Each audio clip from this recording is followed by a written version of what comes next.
Hello, thank you very much for your attention tonight. We have a special edition of the No Sugar Politics um, tonight regarding the peace summit on in Ukraine, which was held in this last weekend in Switzerland. Together with me are two of the most known experts from Ukraine. Maria Zolkina, head of regional security and conflict studies at Ilko Kucherev Democratic Initiative Foundation, and of course Christina Zeleniuk, foreign affairs and security journalist. As we all know, we are now in the 10th year of the Russian invasion against Ukraine, and 2 years after the large-scale invasion of illegal invasion of Ukraine by the Russian army. For the last 2 days, representative of over 90 countries and eight international organizations tried to find common ground on how to proceed on gaining peace in Ukraine. So, for my first question, please, Maria, if you could tell me what are your impressions about this summit and if the results are as you expected. Thank you, Mihai. Thanks for invitation and thanks for raising the issue of what the qualitative sense of what happened in Switzerland is actually. I would say that the main added value of this summit, of this conference, actually, not purely summit, is that it has happened and Ukraine has increased the significance of its peace proposal and how the post-war settlement should look like up to the highest possible level, highest possible at this very moment. No, it's still not the level Ukraine struggled for and Ukraine aimed for. So ambitious of Ukraine went much further than the outcome of the summit. Ukraine had to compromise with Switzerland and with other participants when it comes to the questions which were put on the agenda, like not entire peace formula of President Zelensky, but just three less controversial for global South points about food security, nuclear safety, and issue of humanitarian sense, like deportation of people. Ukraine had to compromise when it came to the final communique and be, let's say, loyal to not as strong wording as Ukraine preferred when it comes to Russian aggression. But at the same time, I didn't have any hope that this summit would bring us closer to the peace settlement. Ukraine wanted just to consolidate some more countries beyond the West around its peace proposal, wanted to make sure that the next round of negotiations, whenever they will start, will be most probably around how Ukraine and how international law supposed to build, you know, the peace process, and just to decrease to the possible minimum the Russia's attempts or China's attempts or other countries like Brazil, Indonesia, South African Republic to put alternative plans on the agenda. And I think from this point of view, we were coming back to my very first statement, like the main added value that the summit has happened, that the final communique didn't include nothing which weakened the position of Ukraine and which allowed Ukraine to attract, I would say, political and other types of attention to the issue of how the world should be organized after this war. Thank you very much. Christina, please, the same question. I'm totally agree with all that Maria has stated just right now. I just wanted to add here my journalistic perspective because I was monitoring this summit a lot all these 2 days. And as for me, the two main points can be mentioned. The first one, the presence of Russia and the absence of China. I will explain the presence of Russia because even Chancellor Scholz told that without Russia, it's impossible to achieve any like stable peace.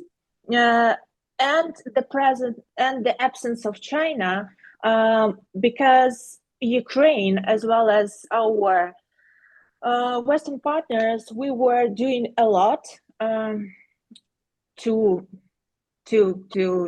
convince, I guess, China to be there in Switzerland. But we know that, for example, Beijing were considering to be there, but because of Russia, it didn't happen. And when we're talking when we're talking about the presence of Russia, of course, Putin was absent at the first initial peaceful summit in Switzerland. But many Western leaders, as well as, for example, Minister of Foreign Affairs of Saudi Arabia, India, as well as Brazil, and etc., they were talking about that again. Stable peace is impossible without Russia.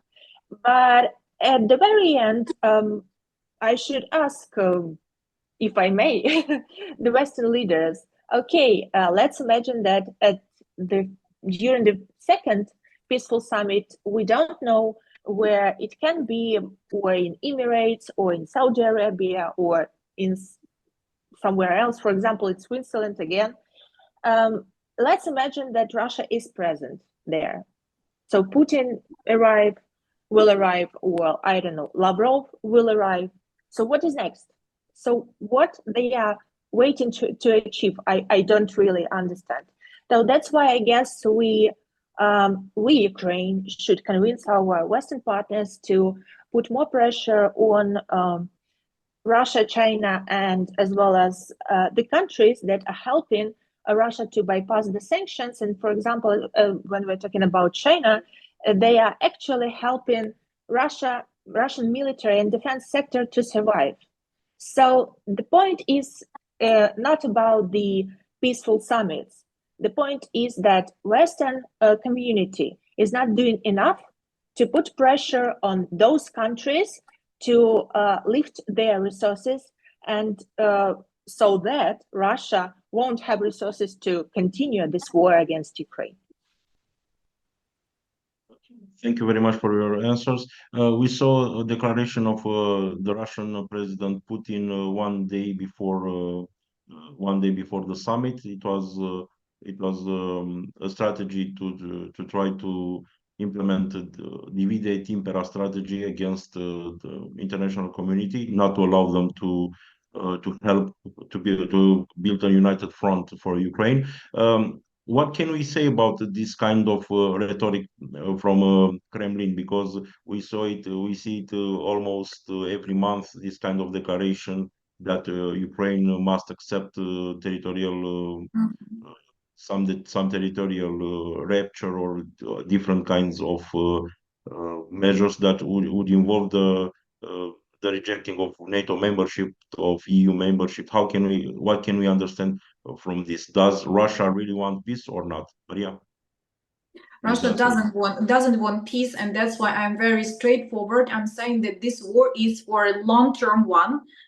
Even in case Ukraine returns in the foreseeable future, returns to the internationally recognized borders of 1991, when the sovereignty of Ukraine was declared, when the independence of Ukraine was declared, it doesn't mean automatic cease of the warfare, because Russia would be still able, even in that case, strike on Ukrainian infrastructure, civilians everywhere, using its precision-guided or not precise missiles. So this war is because Russia's strategic goal is not to prevent Ukraine from NATO membership in particular. This war is not because Russia wants 4 regions of Ukrainian territory or 5 regions. We don't know how many more they will declare next month or next year. This is because they want Ukraine, which is non-functional state. It can be delivered from Russian point of view in 2 ways. If Ukraine is a kind of failed state, let's remember that Russia is pushing this narrative for almost 20 years already, that Ukraine is not functioning, no institutions, huge corruption, all the possible grounded or not grounded arguments that this is not a state as such. They want this failed state to be either as state which lost its sovereignty and falls under the Russian Federation, like they have declared annexation of part of Ukrainian territory, or I suppose they would be satisfied with some kind of puppet government in Kyiv, fully dependent on Russia, just claiming that they are the government of Ukraine, but in particular being something close to how DPR and LPR, Luhansk People's Republic or Donetsk People's Republic, was governed, as Russia claimed, by locals, but in fact they were fully controlled and governed by the Kremlin. So this is what Russia wants in this war. And this is absolutely sure that even capture of the new territories on the ground, within even occupation of some land, this doesn't bring Russia what Russia strategically wants in this war. Because even with almost 20% of Ukrainian territory under the Russian temporary control, Ukrainian state is still functioning. Ukrainian economics is suffering but functioning and brings taxes, which are used, by the way, for purchase of the weapons. So in this case, I'm pretty sure on the basis of 10 years of analysis how Russia behaves on diplomatic level, they don't want peace, because peace for them is subjugation of Ukraine, openly or just in the form of a puppet government. This is not going to happen. And that's why Russia will use all its instruments and tools just to make Ukrainian state in as vulnerable position as possible. And that's why I am absolutely aware that Russia might be playing, even in a more active way, playing the role of the side who is ready for negotiations, because they know that in case negotiations in some form start, the Western support to Ukraine, military and financial one, will be severely decreased. Ukraine will be out of real defense commitments and alliances. And in that case, it will make it easier for Russia to attack Ukraine or to subjugate it politically. That's what they want, not the peace. Thank you very much. Christina, the same question, and of course, please bring to the table your journalistic expertise and the way that you see the propaganda warfare used by Russia.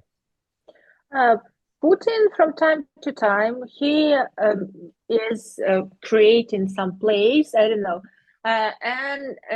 For example, with this latest Putin statement, it was funny because it was organized publicly, and publicly it was publicly said to Russian even journalists that Putin's statement will be like organized and it will be in 30 minutes. So even Russian journalists didn't know about that. So about the hurry of Putin's speech, we can say that it was organized very quickly, just before the Switzerland Peace Summit. So but nothing new. He said actually nothing new. So he always stated that Ukraine, as well as the West, should take into consideration so-called in-gaps territorial reality on the ground. So and so on and so on and so on. So for example, it's nothing new. But in terms of when and how it was organized, it's very interesting from my journalistic perspective. And for example, about his point and statements, like, I don't know, like there is no NATO membership, there is no Ukraine's NATO membership, about Russian language, about some other points. Again, it's nothing new, but what they are doing, I mean, Putin and Russian diplomacy, they are raising the stakes very high to, I think, achieve even something, I don't know, or maybe to even I don't know. Okay, Putin knows very well that, for example, US and Biden's administration are preparing right now for the election process. So we have seen from this Switzerland Peace Summit that the second one can be organized already this autumn, just before the US elections. So what does it mean? It means that this if I may say so, like golden suggestion for both like the US administration and those Western countries who want to freeze this war. So I guess it's like a blackmail and a golden suggestion for those who want peace at any like way. Yes, yeah, it's true. We saw this tactic also in Moldova when at the beginning of the over 30 years ago, Russian Federation used different diplomatic tactics to impose the let's say uh, the stagnation of the war, and we have here in Moldova a big problem with Transnistria region. So we only can imagine what would be a big Transnistria in eastern Ukraine that could be used by Russian as a future launching ramp for another war. So again, Maria, you talked about China not participating or participating in some kind. What are the interests of China in this the crisis in the war in Ukraine? Because we saw that Ukraine made a lot of efforts to explain to China its position. We saw different declarations. We saw official visits to Kiev, to Beijing, even of some high-level officials from Kyiv. What are the interests of China in this field? Because we see that China also has some territorial problems. So the territorial integrity should be in the interest of this principle. It's in China's interests. The position of China here is crucial for a number of reasons. The most widespread perception in Ukraine is that position of China is important because China is the only one global actor having some kind of leverage on Russia. But I will go beyond this explanation of how the relations are between Moscow and Beijing, because I think that understanding of what China wants or what is acceptable or desirable for China can explain Ukraine partially why certain Ukrainian partners in the West behave like they behave actually. So China wants West not to be the winner as after this war or as a result of this war, because the full and full-fledged victory of Ukraine for China will mean the victory not of Ukraine but of, let's say, Western superiority and Western power on global arena, because Ukraine is perceived as a Western country, and that's why China is looking at this war through the lenses of how China is competing with the West on the global arena economically and politically. Economically, no one can in Western Europe, in US, undermine or actually deny the importance of China as economic power. But for China, the next step is to be not just an economic actor, but to be a political actor in other regions around the world. And Europe is next in this queue. I mean, they want the Chinese government and Chinese experts, they are pretty clear with that. They want to be a participant of the future negotiated peace. They want their position to be included in the understanding and architecture of post-war security settlement arrangements in Europe. For this reason, they have created their own proposal 1.5 years ago. They don't know when exactly the negotiations will start. In contrast to the West, for China, it will be much more desirable the negotiations to start as soon as possible, because they don't care too much or at all about how long this peace gonna be. For them, the negotiations and starting talking is the most important, in contrast to Ukraine, for instance, or for a number of Ukraine's partners for whom to secure the stable peace is the most important. And if negotiations can't give this to you, so why to start them right now? For China, it's important to be at the table of negotiations just to secure the place, to have their voice included there, and to have two basic outcomes, except for I have already mentioned. One is to keep Russia dependent on China, but not to make Russia lose, to prevent Russia's failure in this war. They want Russia controlled, predictable, but dependent on Beijing. As of now, the Beijing has succeeded in making Russian military economy and industry to be to a greatest possible extent dependent on Chinese help for circumvention of sanctions and supplying technologies to Russia. But they want this leverage on Russia to be secured for years to come, not just for the duration of this active warfare. For this reason, they need Russia not to win, but not to lose, and Ukraine not fail in this war, not lose, but at that time, again, not win. And this is how everything is, from my point of view, is organized when it comes to Chinese position. But what is really important is that Chinese factor is considered by our Western partners, especially by the US, much more seriously than the factor of Russia.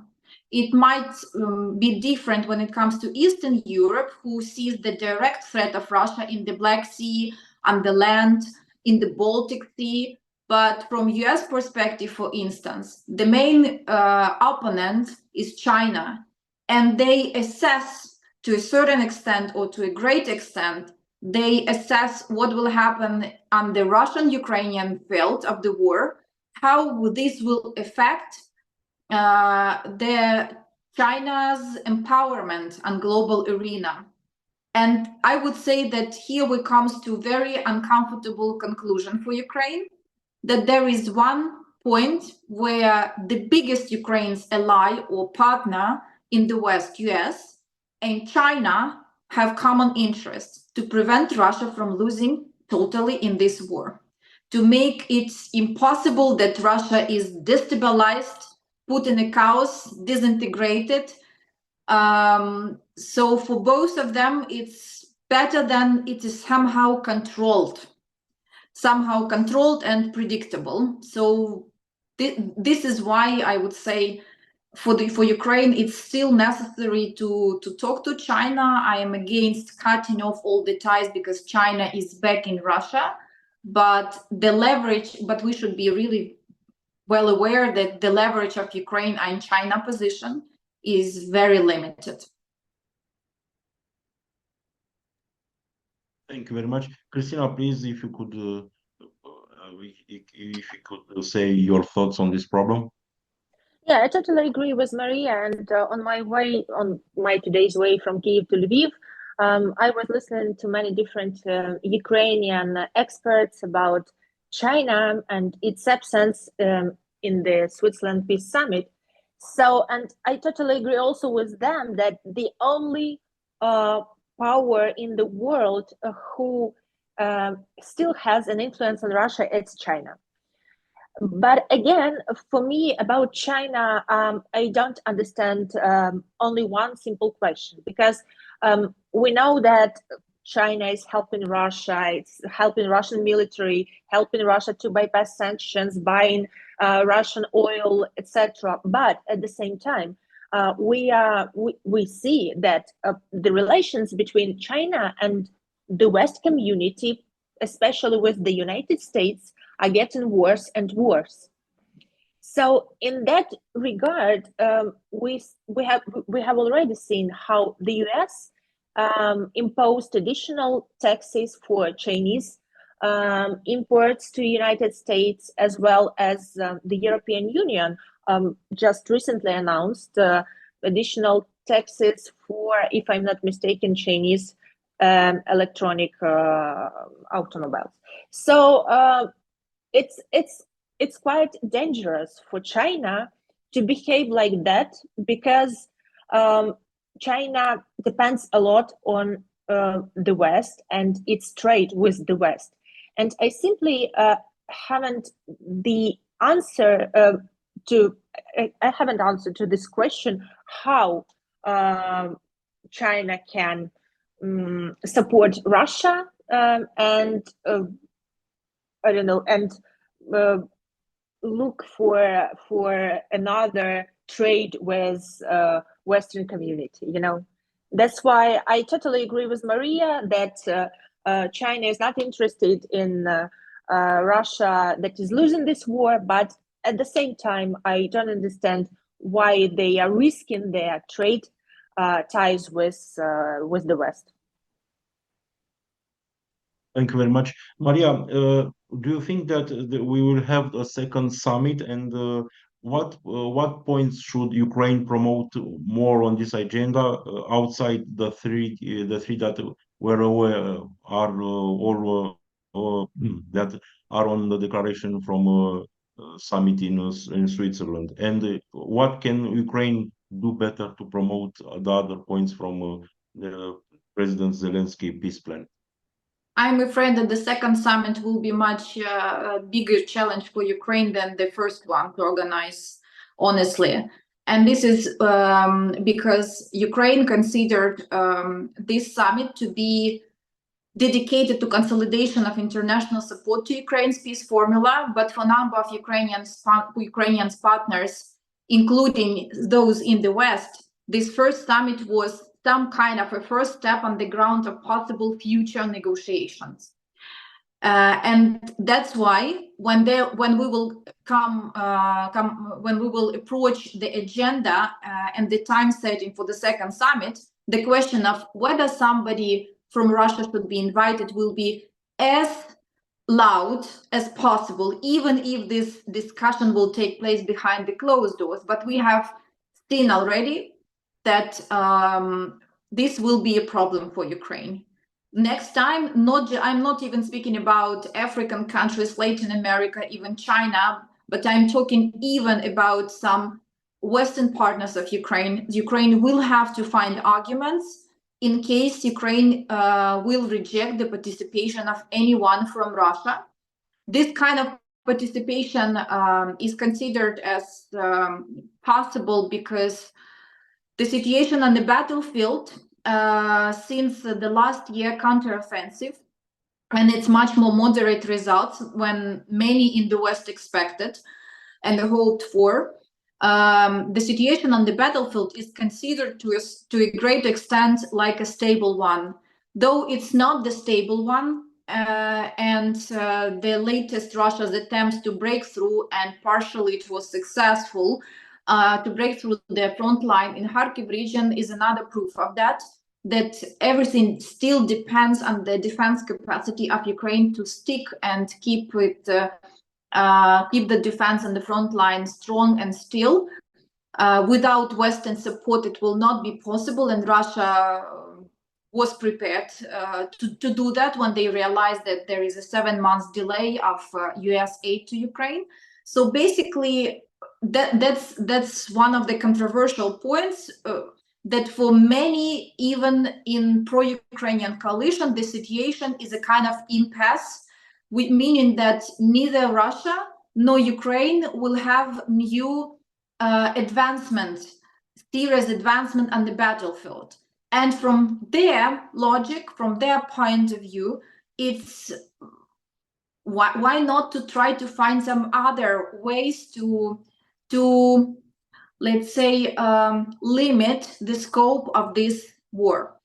For US, for instance, or for Germany, when it comes to Europe, the most important is to prevent the escalation on another international level and dimension between some NATO member states on the one hand and Russia on the other hand. For this reason, they might be more interested in keeping the war just between Russia and Ukraine, at least when it comes to the active warfare and battles between two armies.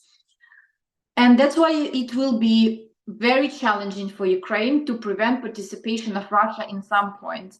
And my last but not least here in this regard is that I would say how different states were participating in this summit, not necessarily as full-fledged participants, created the ground. It was my first thought when I realized how Brazil, for instance, would be participating. It created the ground how Russian participants might participate. They can send someone, not on the highest level even, like just a representative of the government, a representative of the Ministry for Foreign Affairs, without the status of a member of the discussion or a participant, but just an observer. And it will be already too much for Ukraine, but pretty acceptable for a number of states. And I think that the pressure on Ukraine in between the summit, which has just ended, and the next one, which is most probably will happen in October, November this year, the pressure on Ukraine will be even harder and stronger than we have now. Thank you very much, Christina. If you could tell me if the events before the summit on peace in Ukraine, which was held in Switzerland, like the G7 meetings, the reconstruction conference, the conference for the reconstruction of Ukraine, this kind of events helps the summit, and this kind of events help Ukraine to maintain the attention of the world, to maintain the problem of Russian aggression in the attention of the world? I'm more pessimistic here. I would say that I would be very briefly. I would say that the greatest way to change something is will be the change of Western calculation of their calculation in this war. Their very end goal in this war and in terms of supporting Ukraine. What does it mean? It means that, for example, the US and Germany right now, because of the election process in the US already in November, and I will remind you that parliamentary elections in Germany will be held next year. So because of that, the United States and Germany right now are the most interested parts in beginning of, in some way or another, some negotiations with Russia to bring Russia and Ukraine at the same table.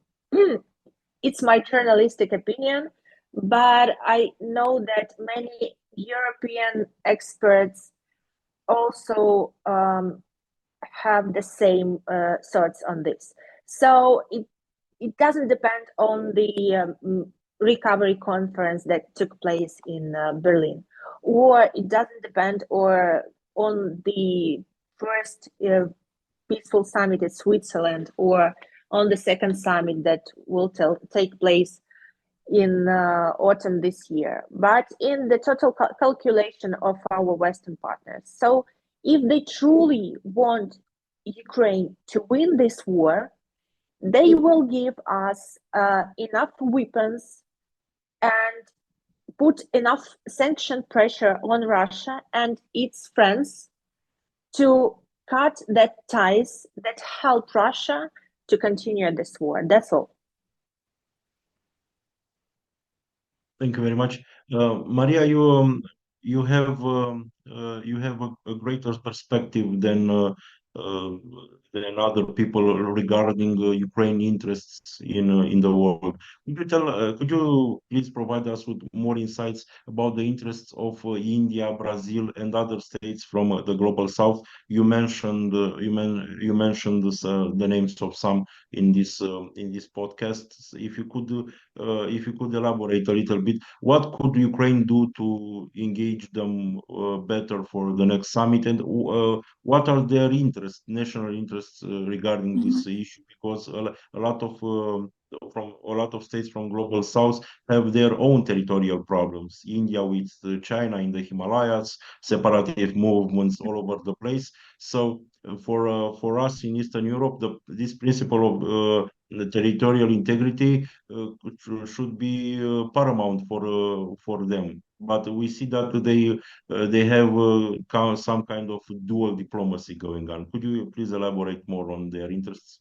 Thank you. I think when we are already in the third year full-scale invasion of Russia, we are also more clear about to what extent are the outcomes or possible different outcomes of this war are important to other countries all around the world. Because 2.5 years ago, it was a perception, pretty reasonable one, but still a perception that the issue of territorial integrity and the violation of this principle will be almost equally important for countries all over the world, regardless of the region they belong to, like for the Western countries.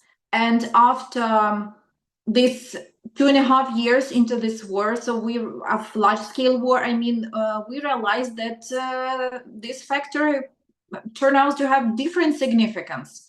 India, for instance, is one of the main beneficiaries of weakening Russia, because they are using economic benefits as the outcome of Russia trying to sell out its fossil fuels, and they have absolutely no intention, despite being the biggest democracy around the world, they have absolutely no intention to lose this channel of just economic interest and benefits for them and for their economy.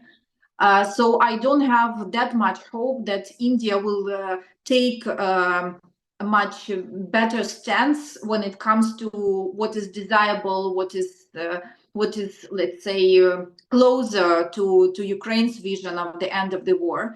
The point which was supposed to strike India more when the nuclear security also turned out to be not that much important when it comes to some formal issues. I mean, India was not a front runner, and when it comes to defending the nuclear security, it didn't raise that much issue that Russia has to deoccupy the Zaporizhzhia nuclear power plant or decrease its nuclear threats. So I would say that the position of India, even where we expected some more from them, the position was much more moderate than it was supposed to be, actually. So I wouldn't put too much hope into that direction, into that basket. At the same time, when it comes to Latin America and Brazil, for instance, there is just a number of Latin American issues which shape why this particular country and this particular president is behaving like he behaves. So the president from the Brazilian peace idea was one of the first alternative ones appearing after Ukraine's peace formula. And basically the rapprochement between Chinese position and Brazil position is just proving that for Brazil, it's not that much about, it's actually not at all about what Ukraine will receive after this war, what will be the outcome of the war. They're more interested in how the proportion of powers possessed by Western world and non-Western world with China will be. And for this reason, we have seen this rapprochement between Brazil's proposals and Chinese proposals. Number of other countries have actually lost much of their interest to be like South African Republic, for instance. They were very active, and they have gathered number of states around them and offered their own peace proposal last year. Last year. But as of now, we see that they have more. They are more focused on keeping their relations with Russia. They are not pushing that much forward their ideas how to find a solution for the conflict, but they have concentrated on basically on other roles, so just benefiting from their bilateral relations and not going that much. So just to make the final line here, to sum up, after this 2.5 years into this stage of the war, to consolidate international support appeared to be even much more complicated than it was before, because as of now, the formula of more or less predictable and stabilized frontline, it goes along with expectations or along with vision of many in Latin America, in Africa, in Asia, that there is no need to fight until, or to support Ukraine until Ukraine wins. This is more like a stagnation when the next step is compromise. And for those countries, it's not necessary that this compromise secures the predictable and stable peace for Ukraine. For Ukraine, it's crucial. You can't just speak about ceasefire or reach a ceasefire if you don't know whether this ceasefire will be validated, secured, capped. And that's why I would say that Ukraine in the next half of the year and for another couple of years will be facing huge pressure to switch to negotiations on the one hand, but Ukraine, even having all these troubles with so-called global south, under no circumstances should give up on trying to maintain relations with specific countries in every and each region beyond the West. Ukraine still will need a support in United Nations, and will still need a support when it comes to bilateral relations. Thank you very much, Christina. If you could answer me, we have a summit, a NATO summit in less than a month, I think, or a month. How is Ukraine getting ready for this moment? And of course, what are your expectations at Kyiv, and what are your expectations regarding this this summit in America? We're still waiting for a political invitation to be a NATO member, but we are aware enough that before the end of the war, we cannot be a full member of NATO. So it was agreed by the alliance as well as Ukraine. So we know very well about that. So it's no doubt that we need firstly to win the war, and secondly to be a NATO member. So what can we say about this summit? Of course, this summit will be held in Washington. This will be an anniversary one, just before the US presidential elections, as well as elections in Congress, because it's Americans will elect not only the next president, but also 1/3 of Congress and the whole House of Representatives. So it's quite a big election process. So about the summit, we as journalists, we just I want to mention that I don't actually remember what exactly Western media was published it, but if I'm not mistaken, the message was for President Zelensky not to mention Ukraine's membership perspectives in NATO, as he was doing it before the Vilnius NATO summit. So, and if you remember, during the Vilnius NATO summit and just before it, it was a huge, if I may say so, scandal between Ukrainian government and the US government and some other Western countries, because Ukraine was pushing hard to receive this political invitation to join the alliance. But as well as last year, right now, the same story that our Western partners aren't ready to give us this political invitation because of Russia again. Does it mean that Putin still has a veto on the alliance decisions? My journalistic answer will be yes, because if we see it very well because of the alliance decisions. Because, for example, you know, the political invitation for Ukraine doesn't mean that Ukraine tomorrow will be a NATO member. So it doesn't mean the third world war or that the NATO member countries would and have to get into the war with Russia and to activate Article 5. So, and Maria can add here, I know that we were talking previously about that, for example, maybe the decision of the Ukraine's NATO membership will be on the table during the negotiations with Russia. Thank you. Maria, please tell us your thoughts about this incoming NATO summit. What should Ukraine do to prepare itself better for this moment? And what are the expectations? And what's your opinion about the real results of this summit?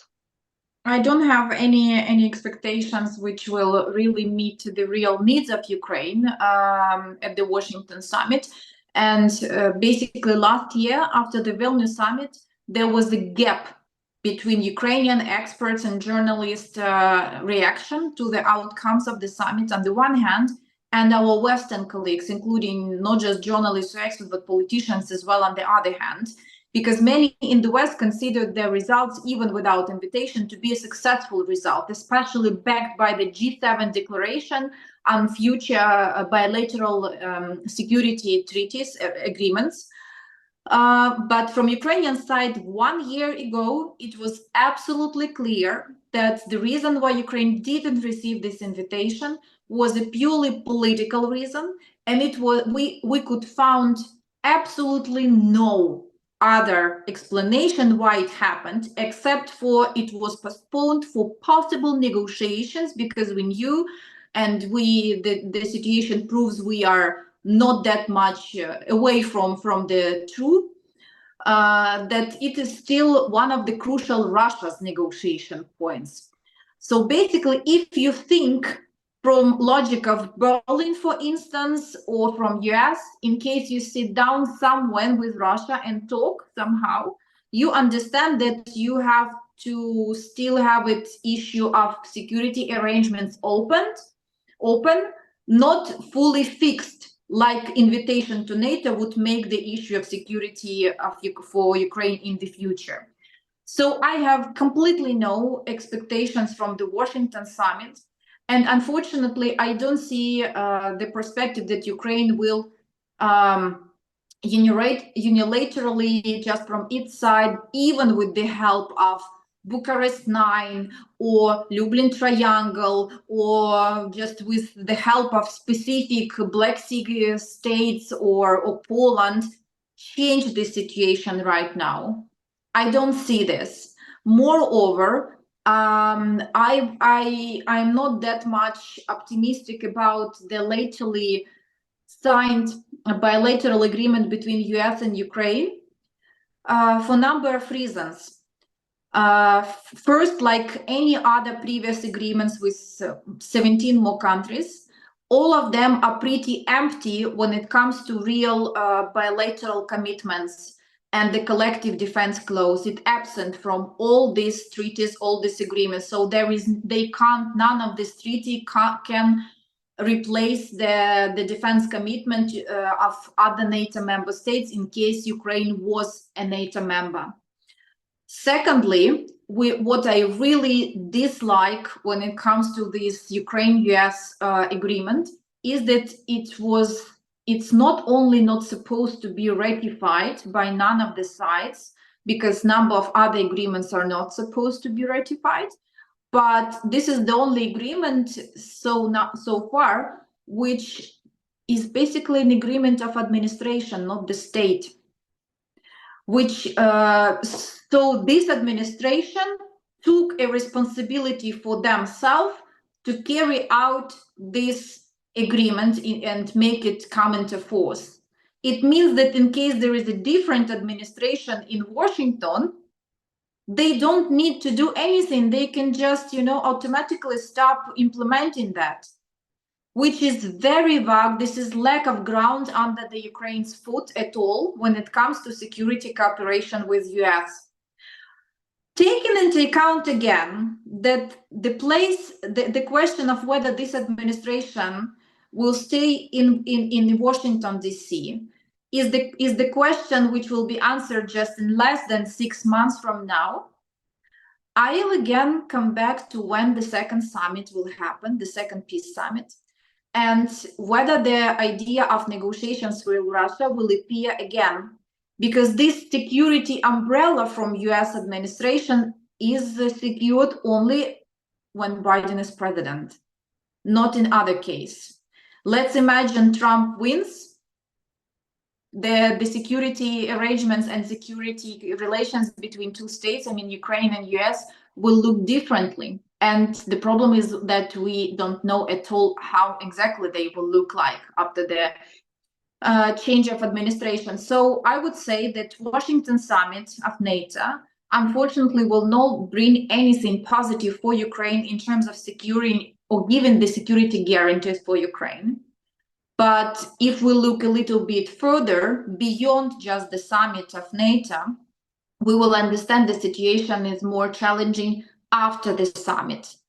The lately disclosed first time in full all the texts of drafts of bilateral possible deal between Ukraine and Russia in spring 2022 proved us that we have significantly departed from one of the agreed clauses in those texts. One of the agreed clauses where no remarks were coming anymore, neither from Russian or Ukrainian side, was that Ukraine is not joining any defense alliances with no one. As of now, we have secured Ukraine by signing number of treaties, almost 24 of treaties with some countries, giving us some defense and military support. But unfortunately, this doesn't directly prevent us from going back, and we are giving Russia this possibility to going back to another much more important clause, which is NATO membership and even EU membership, because I am pretty sure Russia will at any cost prevent Ukraine's membership in the European Union, because European common defense and security policy will be too much for Russia for the same reason for which the NATO membership or bilateral defense commitments is not acceptable for Russia. Thank you very much, Christina.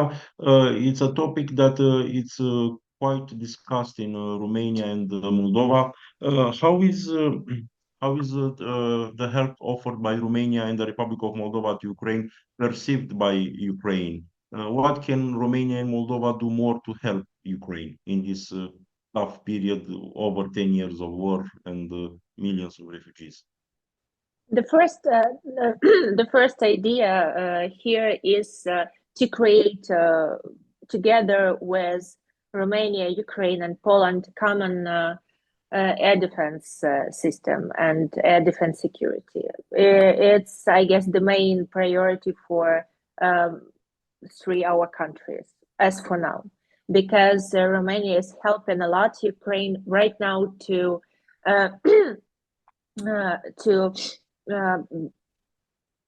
do this naval corridor, export corridor functional. And Ukraine is very grateful for this to Romania. But at the same time, we see the lack of willingness, political willingness, firstly in the main Western capitals to finally agree for this decision, for example, to create this common air defense security system to target Russian missiles, because it's strange right now to see when, for example, when you are in Kyiv or in Dnipro or in Kharkiv or in Lviv, and when you are in Lviv and there is another Russian missile attack against Ukraine, and some of the missiles are flying near the Polish border or even crossing the Polish border. And what is Poland is doing? They are using their fighter jets to see these missiles, but they are not targeting them.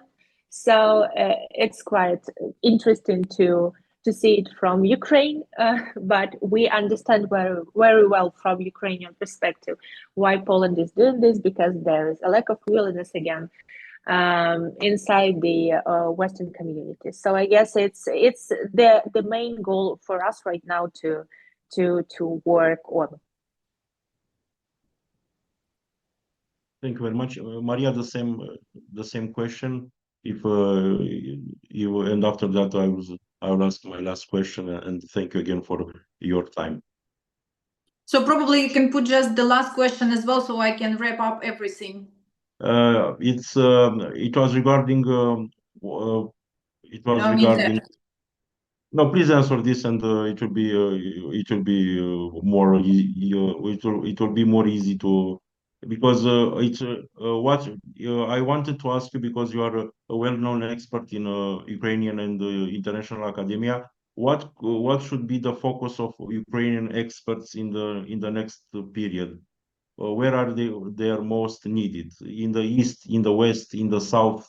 What should the community of Ukrainian experts do in the next period to, of course, to help Ukrainian effort?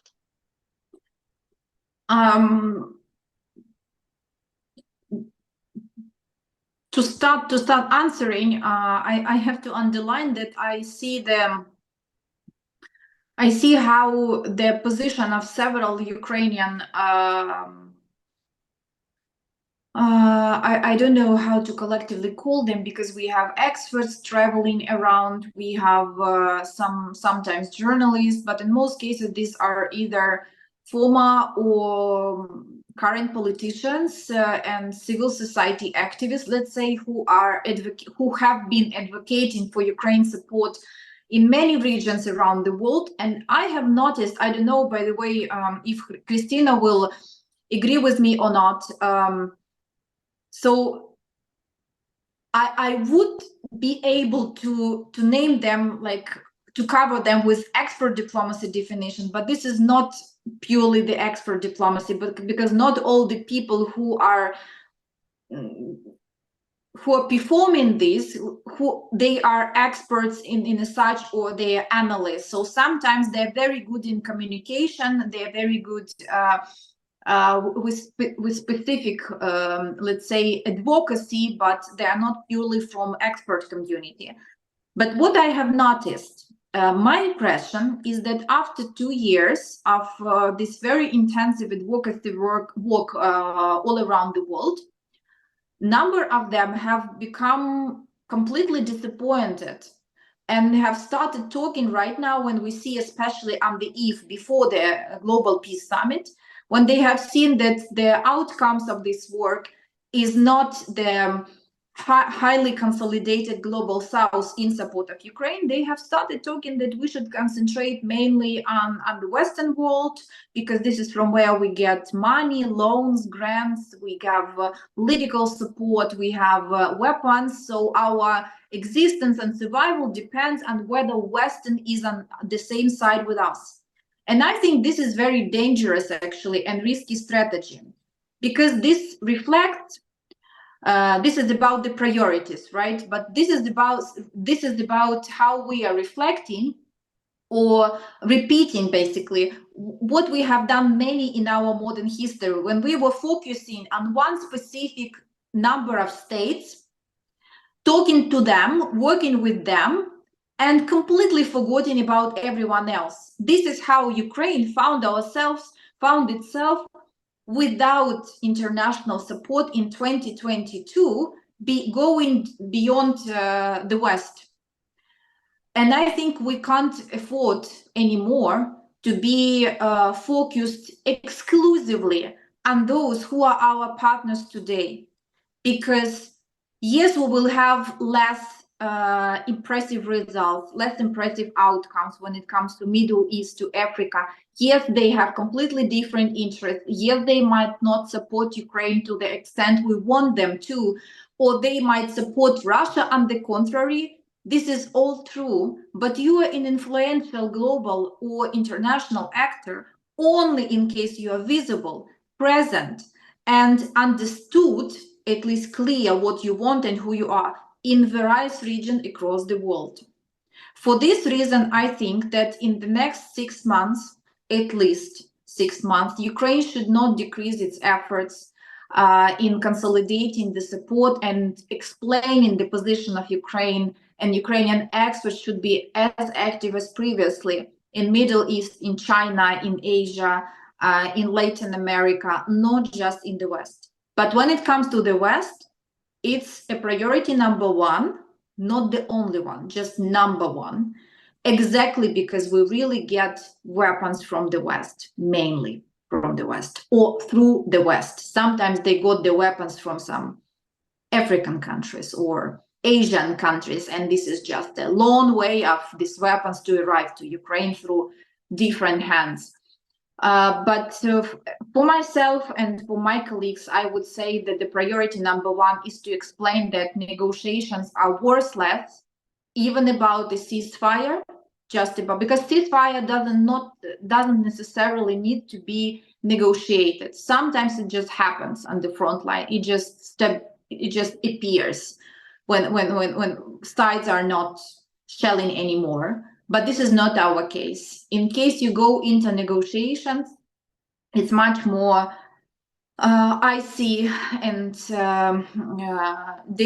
dangerous part of the road, I would say. I would concentrate on expert level. I would concentrate on explaining why exactly Ukraine needs security guarantees first, and only understanding how Ukraine will be backed from security point of view. Ukraine can switch to negotiations with Russia about anything, about some very minor issues, like not strategically about because I don't believe there will be a political peace deal.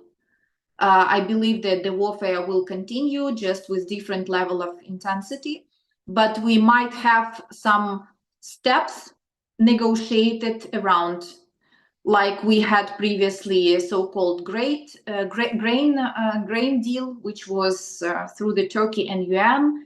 We still might have number of some similar issues on our way to come, but not necessarily about a peace deal.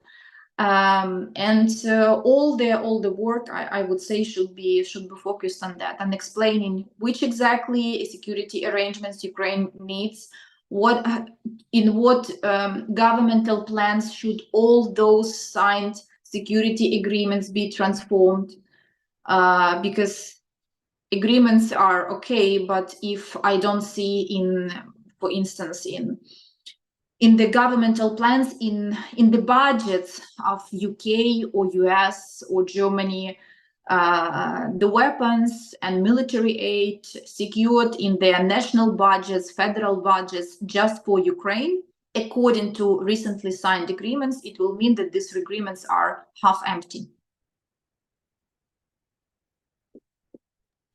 Thank you very much. Justina, the same questions. Where should the attention of Ukrainian experts go from now on? East, west, south? How how can Ukrainian experts help Ukraine? I will move on from what Maria just said recently. I guess there is a lot of frustration among the journalistic community because on our level, we, of course, also had a lot of meetings as well as discussions with our colleagues from, for example, Africa or Central Asia, or as we call it, Global South. But again, maybe it's only my experience, because I know, for example, a lot of my Ukrainian colleagues were bringing those journalists to Ukraine, and they were meeting with President Zelensky. They were very close to the front line, so they were visiting, for example, Kharkiv, Kherson. So a lot of cities that were under the Russian occupation and was liberated. So what I've seen from my perspective, that a lot of journalists from Global South, Africa, Central Asia, who are presented right now in the different European countries, are primarily working there in exile. So they have no influence on their initial societies. What does it mean? That okay, they are working as a journalists in exile, having their own projects, YouTube, social media. They are spreading a lot of really important information about Ukraine and its Russian war against Ukraine. But again, they have no access to their countries and have no influence on their societies.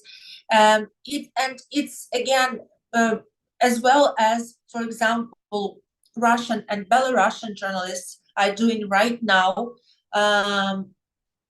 They received a lot of grants from both American and European countries. Again, I'm not saying that this work is useless, but I put a lot of different questions to the donors. Can you answer, please, what influence do they have on Belarusian and Russian societies? There was no answer. So I understand Maria and understand her question, but again, it's a lot of frustration among the journalistic society in Ukraine. How can we influence Global South, Central Asia, and Africa to push our agenda there? As I was asking you guys about China, and I don't understand really how can they get their relations with the West in terms of trade wars and wars. In this term, I do really don't understand how can we influence its societies through what channels. I agree that we should be presented there, but we still try to figure out and try to find appropriate channels to talk to them and to be efficiently presented there, I guess. Thank you very much for your answer. Thank you very much for your time and expertise, and hope we will have you again as guests on our shows. I hope that Ukraine will get the support that it needs to resist the war. Unfortunately, we are over 10 years in this war, and nothing seems to be keeping Putin out of Ukraine until now. So, as I said, today we had a special edition for the Peace Summit on Ukraine, which was held in Switzerland last weekend. Thank you again, Maria Zolkina, Head of Regional Security and Conflict Studies at Ilko Kucherev Democrat Initiative Foundation. And of course, Christina Zeleniuk, Foreign Affairs and Security Journalist. We will put some links to some of your articles in the bottom of this podcast. And thank you again for your time and your expertise. I hope to see each other in better situation. And of course, we invite you to Romania whenever you have, even whenever you have the time.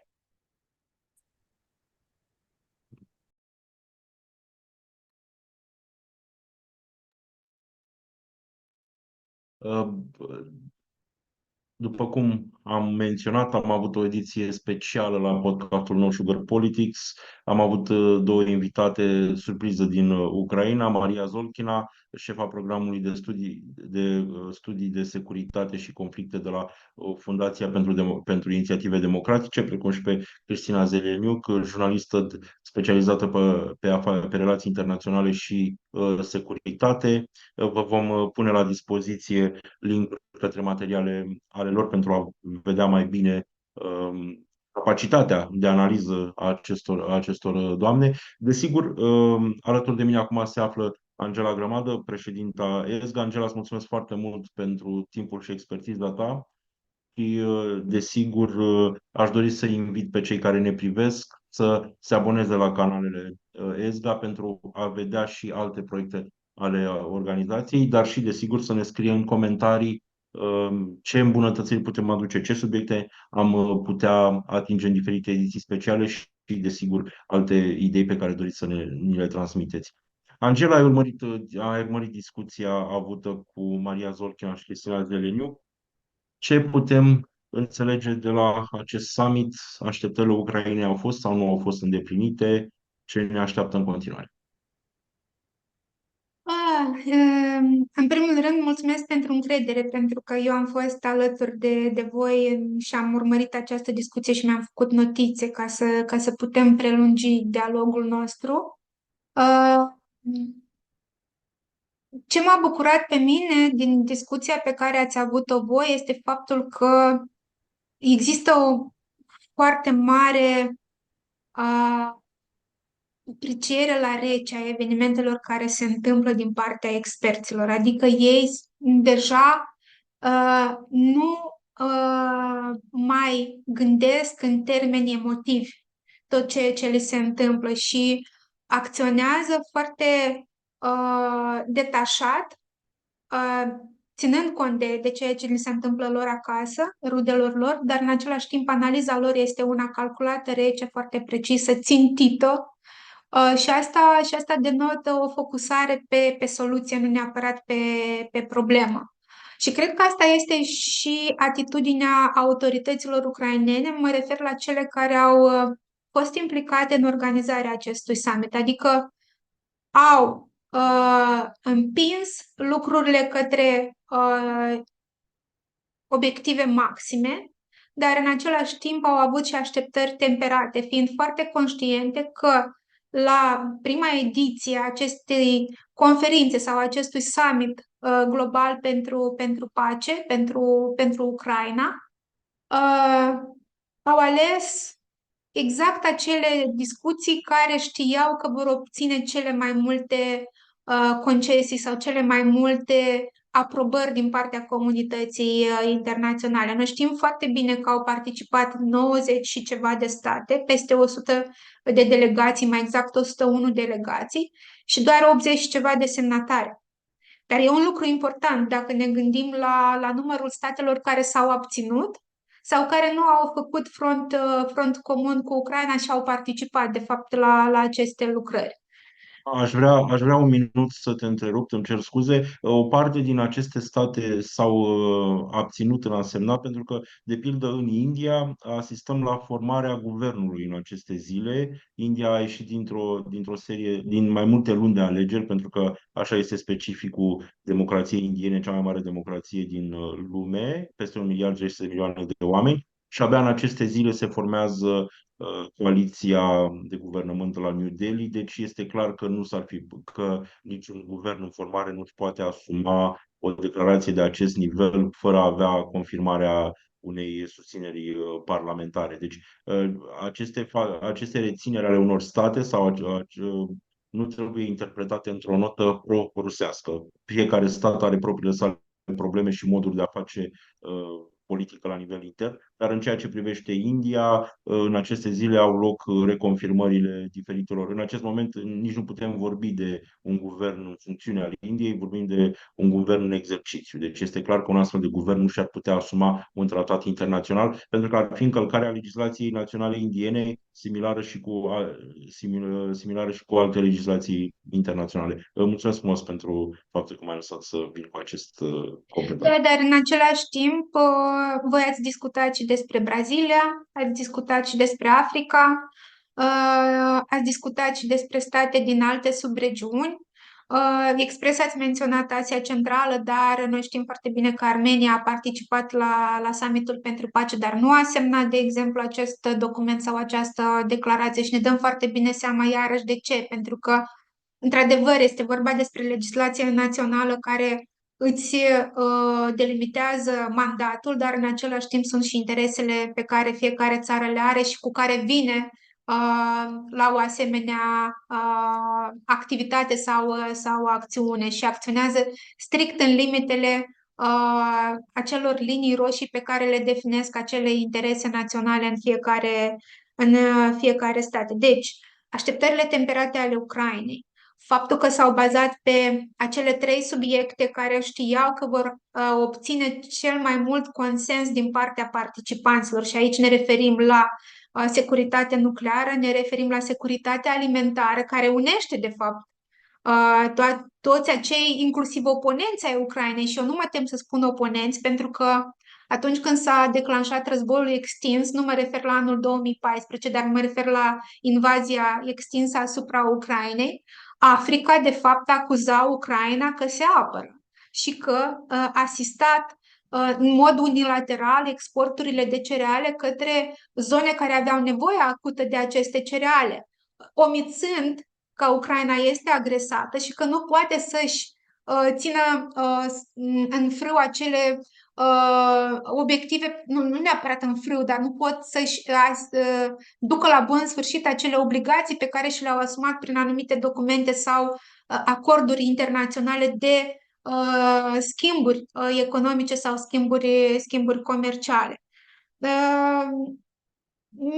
Mi s-a părut foarte interesantă discuția și despre faptul că Rusia încearcă nu neapărat să obțină doar teritorii din Ucraina, dar încearcă să demonstreze la nivel internațional că Ucraina este un stat eșuat și că, de fapt, focusul și discursurile oficiale din partea rușilor, care au venit inclusiv cu o zi înainte de summitul pentru pace, s-au concentrat anume pe această chestie, că nu știu dacă ai văzut discursul lui Putin, cel din fața diplomaților ruși, dar o mare parte din acesta a fost dedicat faptului că Zelensky nu este un președinte legitim, Ucraina nu are o conducere legitimă și că singura persoană cu care ar putea ei să discute, mă refer la negocieri de pace, așa cum și le dorește Federația Rusă, ar fi Ruslan Ștefanciuc, care este președintele Radei ucrainene, adică președintele legislativului de la Kyiv. Și prin asta încearcă să diminueze poziția pe care o are Zelensky în fața comunității internaționale. Ori nu cred că cineva se îndoiește de popularitatea lui Zelensky și de legitimitatea lui Zelensky la nivel internațional acum, mai ales știind că există o legislație în vigoare și că însuși președintele Zelensky nu poate să facă rabat de la această legislație în vigoare din Ucraina și de la ceea ce spune Constituția ucraineană în privința modului în care ar trebui să fie organizate alegeri sau să nu fie organizate mai degrabă alegeri în perioadă de război. Deci, asta mi s-a părut foarte interesant din discuția pe care ați avut-o.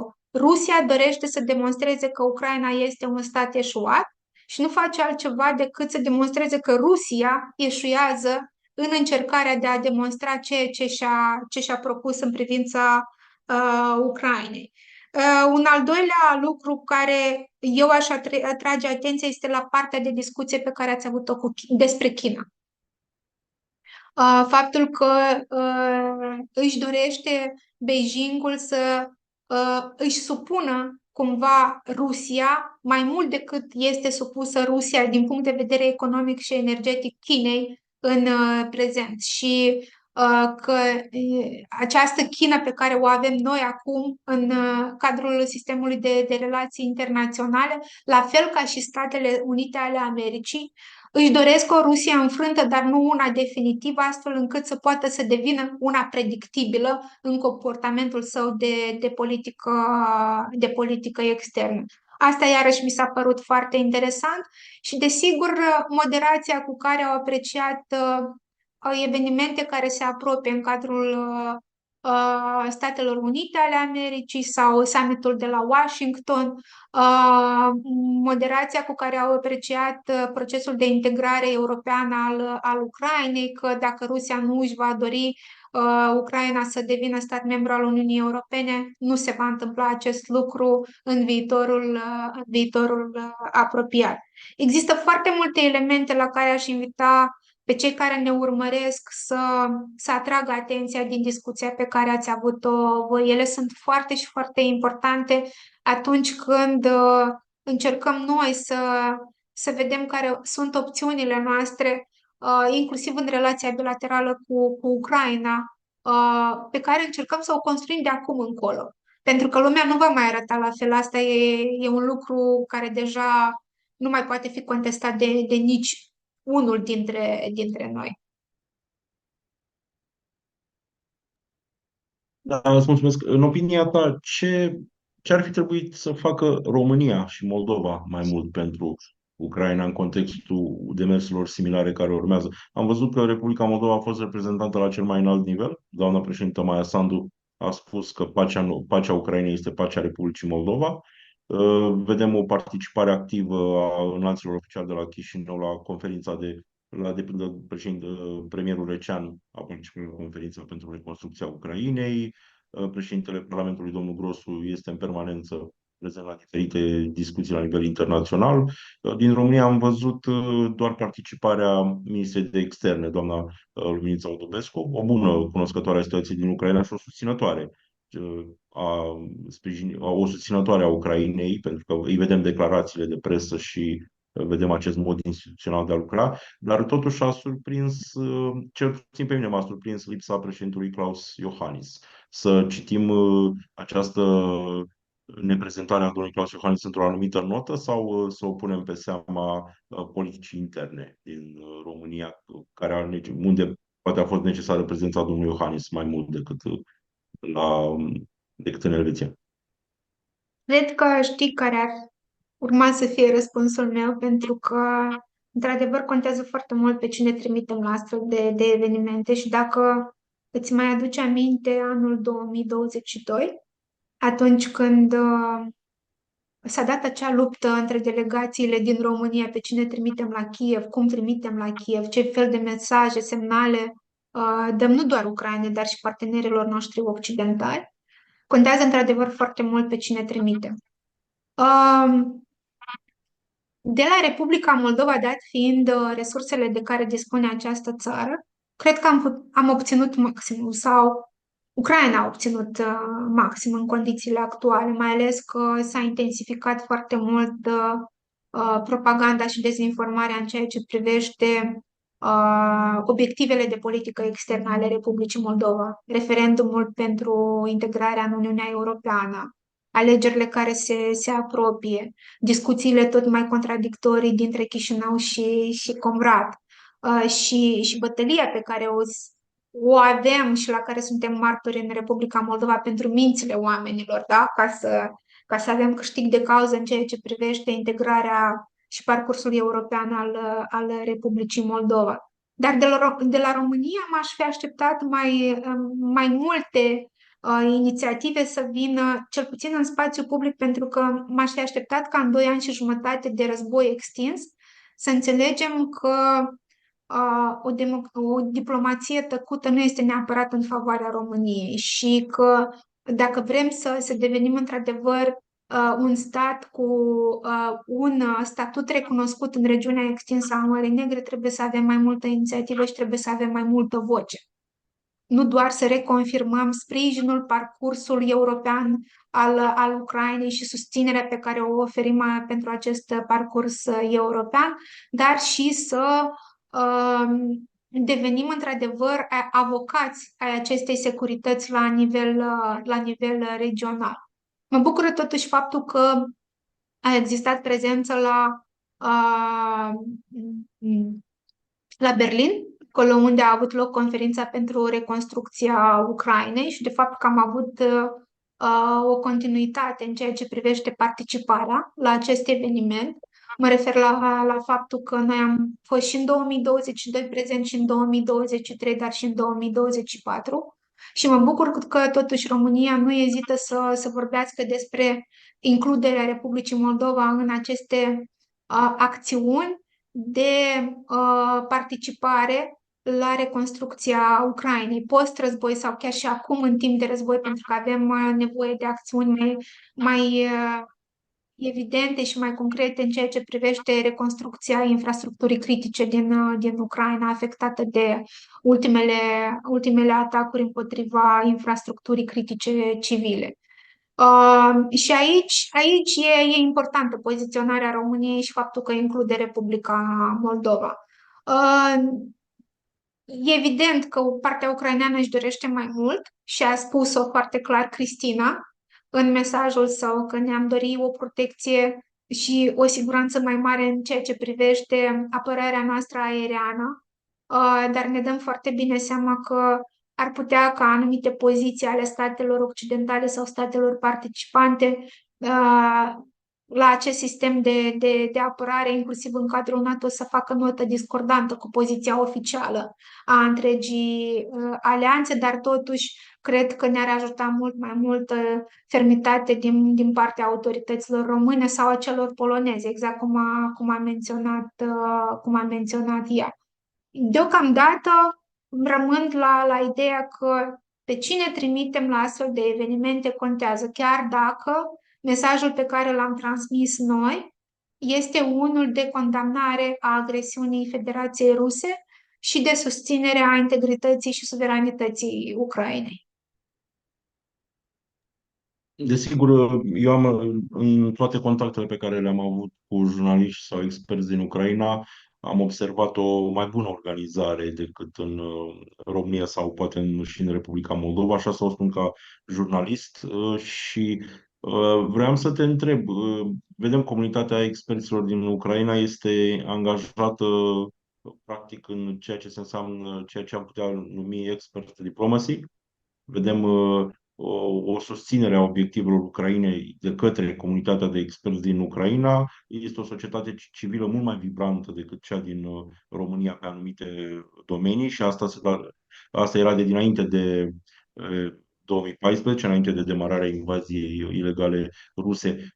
Ce lecții pot trage comunitatea de experți din România și cea din Republica Moldova, jurnaliștii din România și cei din Republica Moldova, ce lecții ar putea învățate și implementate pentru a corespunde nevoilor noastre? Pentru că vedem că Ucraina a fost nevoită și datorită invaziei pe scară largă declanșată în mod ilegal de partea rusă, a fost nevoită să-și mobilizeze toate resursele, inclusiv cele academice, pentru a răspunde amenințărilor ruse, propagandei ruse. Ce am putea învăța din aceste demersuri ale părții ucrainene? Întâmplarea face ca eu să fi participat la o discuție la care a fost prezentă și Cristina cu o delegație din Africa și la care erau mai mulți experți și jurnaliști ucraineni și am văzut cât de dificil era pentru ei să discute cu state care la acel moment erau ostile Ucrainei pentru că vedeau doar propriul interes și anume furnizarea de cereale. Acordurile pentru cereale pe care Ucraina trebuie să le accepte și să se asigure că își onorează parte din obligații. Și am văzut cât de greu a fost pentru partea ucraineană să convingă delegația din Africa despre impactul negativ al războiului asupra cetățenilor ucraineni. Dar de asemenea am văzut și alte lucruri. În primul rând, faptul că societatea civilă sau experții pot să își asume o parte din funcțiile statului atunci când statul nu are suficiente resurse să o facă. Și asta s-a întâmplat și în perioada pandemiei, da? Atunci când ONG-urile au acționat, experții au acționat, au început să lupte împotriva dezinformării și propagandei, au făcut front comun cu jurnaliștii, au făcut front comun cu experții din diferite domenii, și aici mă refer la medici, au adus informații, au adus expertiza, au adus soluția mai aproape de oameni, preluând o parte din acele funcții ale statului. De asemenea, am mai văzut în anul 2020, în martie, cum experții ucraineni au obținut o concesie din partea autorităților ucrainene de a nu semna anumite documente cu separatiștii din regiunile Donbass și Lugansk. Dacă experții ucraineni nu aveau atunci o voce critică la ceea ce urmau să se întâmple la Kyiv, da, în acel grup trilateral de lucru, cred că am fi asistat la concesii foarte mari din partea Ucrainei în ceea ce privește negocierile pentru integritatea teritorială a Ucrainei și, de fapt, o recunoaștere a separatiștilor în calitate de parte la aceste discuții.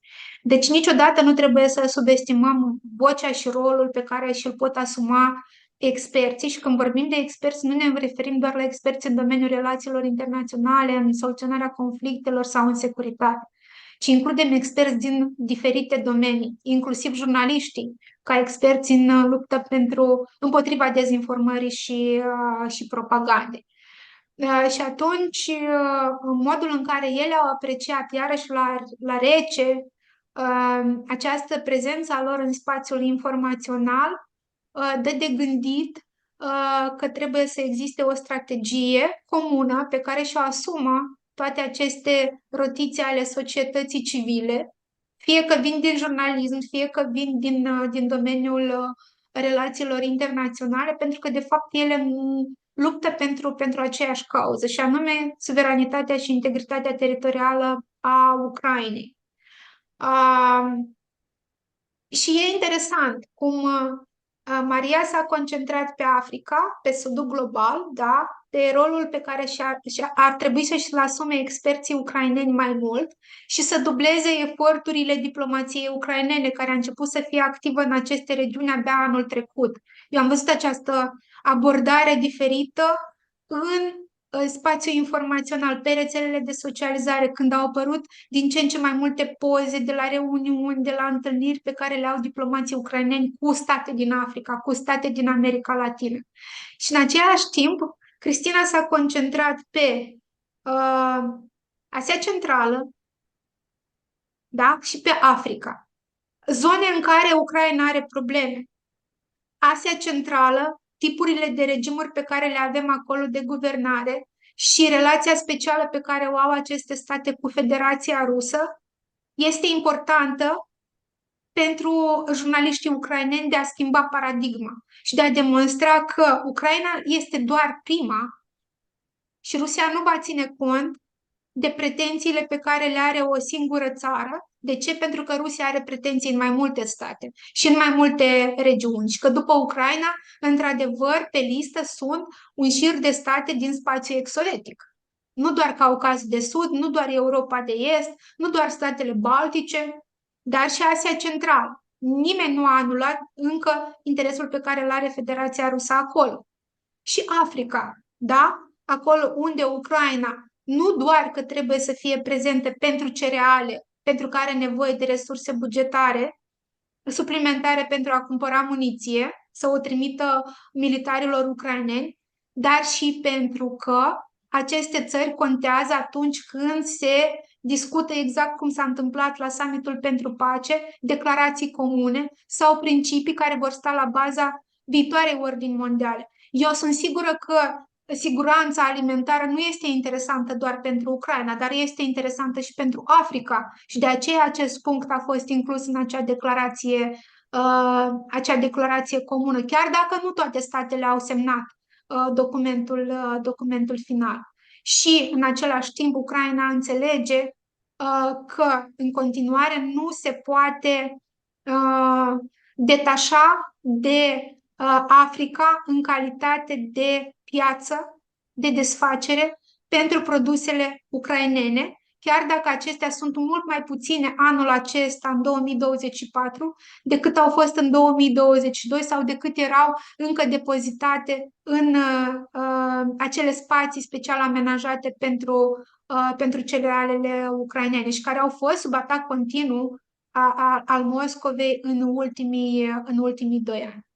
Deci rolul experților este unul considerabil. Deci noi nici nu ne putem imagina cât de mult contează să transmiți mesajele corecte, tu ca expert sau tu ca jurnalist, către publicul tău intern, astfel încât să contribui din funcția aceasta de cetățean sau din funcția de profesionist pe care ți-ai asumat-o pentru siguranța națională a statului al cărui cetățean ești. Ei fac acest lucru. Ei au înțeles că abordarea trebuie să fie una diferită pe subregiuni, pe continente și să nu ne concentrăm exclusiv pe rolul, și aici vorbesc despre România, parteneriatul strategic cu Statele Unite și să uităm de alte zone pe care ar trebui să le abordăm.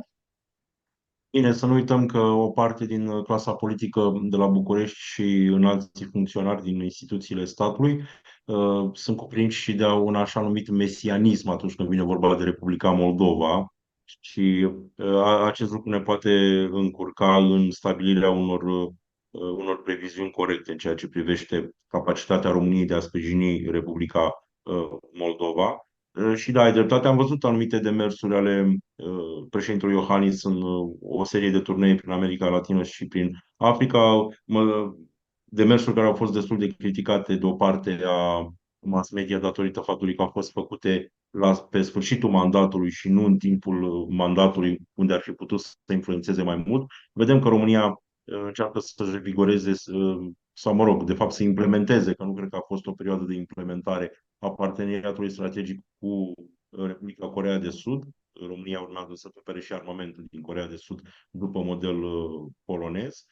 Dar pe lângă aceasta, trebuie să spunem că Ucraina este implicată în Africa și mai mult decât la nivel de experți. Există anumite anchete media care au demonstrat că serviciile secrete ucrainiene sunt implicate într-un război tăcut, mai puțin oficial, cu companiile private militare ruse, Wagner, Redut și Patriot, care au acaparat bogăția unor națiuni africane sfârșiate de război civil și instrumentalizate de Rusia împotriva Uniunii Europene, pentru că vedem acest flux de migranți din aceste state subsahariene. Este doar un exemplu. Dar vreau să te întreb, am văzut cum fac ucrainienii. Ucrainienii au poate și o bază academică mai mare decât cea românească pentru a răspunde nevoilor de securitate sau nevoilor de experți. Noi, chiar și după 10 ani de război, încă avem probleme pentru identificarea unor persoane capabile să vorbească limbile din spațiile de interes. Vedem și încercările serviciilor de informații de la București de recrutare. Sunt anunțuri online și în media de recrutarea de vorbitori de limbă rusă, limbă ucrainiană, limbă chineză. Deci să înțelegem că aceste crize succesive i-au prins pe ai noștri cam nepregătiți, cam toate instituțiile statului au fost prinse nepregătit. Și de asta și întrebam, de exemplu, ucrainian, pentru că mie personal mă uitam și eu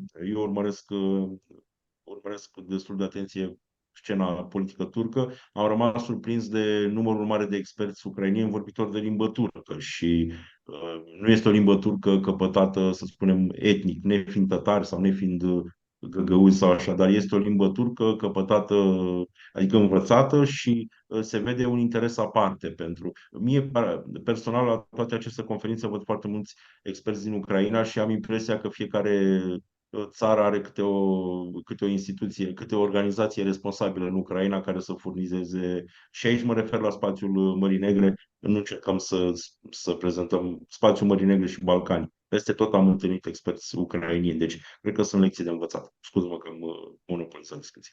Nu, din potrivă, sunt de acord cu tine și